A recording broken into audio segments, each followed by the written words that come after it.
কাদ আফলাহাল মুমিনুন। আফলাহা মানে হলো সে সফলতা লাভ করিয়াছে,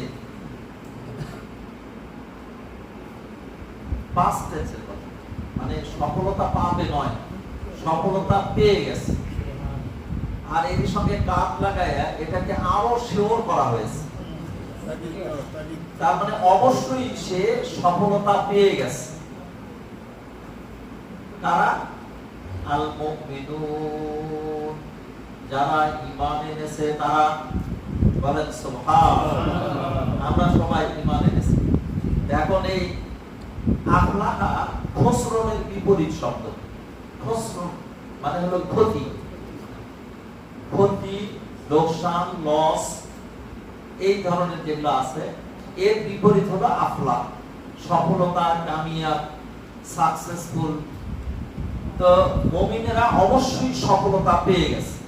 যে ঈমানের ঘোষণা দিয়েছে এবং ঈমানের দাবি পূরণ করেছে সে নিশ্চিত সফলতা পেয়ে গেছে, বলেন সুবহানাল্লাহ। অথচ সাহাবায়ে কেরামের সম্মুখে তখন আশার কোনো আলো নেই। হযরত ওসমান রাদিয়াল্লাহু তাআলা আনহুর মতো লোক অলরেডি মক্কা ছেড়ে চলে গেছে। 16 জন লোক নিয়ে হাবশায় হিজরত করেছেন। হযরত আবু বকরও হিজরত করার জন্য টান টুকলা বেঁধে নিয়ে মাথায় করে যাচ্ছেন। একজন বলল যে আবু বকর, তোমাদের মতো ভদ্রলোকেরা যদি এই সমাজ থেকে চলে যায় তাহলে তো সমাজ পচে যাবে, নষ্ট হয়ে যাবে।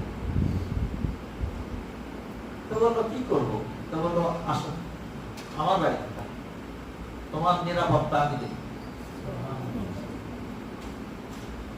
এই যে হযরত আবু বকরের মতো ব্যক্তি টিকতে পারছে না, হযরত ওসমান তো চলে গেছেন, হযরত উমরের এই বীরত্ব মনে হয় যেন কোনো কাজই করছে না, আমির হামজার মতো এই বীর তাদের কোনো প্রভাব পড়ছে না সমাজে, এবং দূর তাকালে কোনো দিকে একটু আলোর আভাস নেই।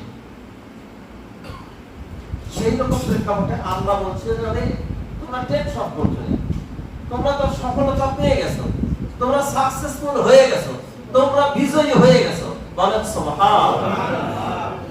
তবে আল মুমিনুন, যদি তোমরা ঈমানের দাবিতে পূর্ণ হও, যদি কামেল মুমিন হও, ওয়ালা তাহিনু ওয়ালা তাহজানু ওয়া আনতুমুল আলাউনা ইন কুনতুম মুমিনিন।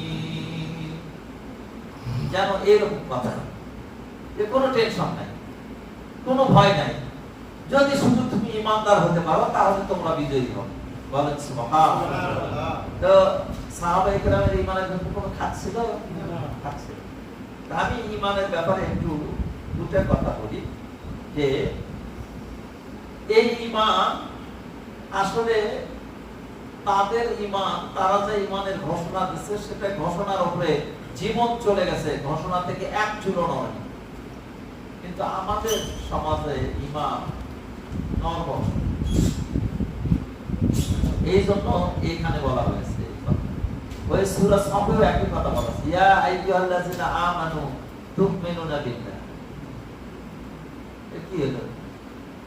ও ঈমানদাররা, আল্লাহতে ঈমান আনো। তাহলে আল্লাহ ছাড়া ঈমান আনলে ঈমানদার হয় না। তো এই ঈমান ঠিকই আছে, কিন্তু ঈমানের ভেতর যে একটু মানে বল কম, সাহস কম, হিম্মত কম, আল্লাহর সাহায্য কল্পনা করলে মানুষের কোনো ভয় তার তোয়াক্কা করার কথা না। কি ভাই একজন বললেন কোনো তোয়াক্কা করার কথা না। এইরকম ঈমান, অর্থাৎ ঈমানে কামেল বা পরিপূর্ণ ঈমান। আমি বলি ইন্নামাল মুমিনুনা আল্লাযীনা আমানু বিল্লাহি ওয়া রাসূলিহি সুম্মা লাম ইয়ারতাবু ওয়া জাহাদু ফি সাবিলিল্লাহ বিআমওয়ালিহিম ওয়া আনফুসিহিম উলাইকা হুমুস সাদিকুন। এরাই হলো ঈমানের দাবিতে সত্যবাদী, যারা ঈমানের দাবিতে নড়াচড়া করে না, সন্দেহ সংশয় পোষণ করে না, ঈমান যা তাই।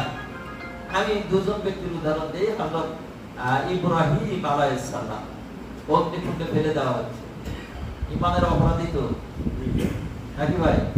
ঈমানের অপরাধ, এটাকে অগ্নিকুণ্ডে ফেলে দেওয়া হচ্ছে। আর তিনি ফেরেশতারা হয়রান হয়ে গেছে যে আল্লাহর পরীক্ষিত বন্ধু খলিলুল্লাহ আগুনে পোড়া যাবে, আমরা থাকতে। ফেরেশতারা গেল সাহায্য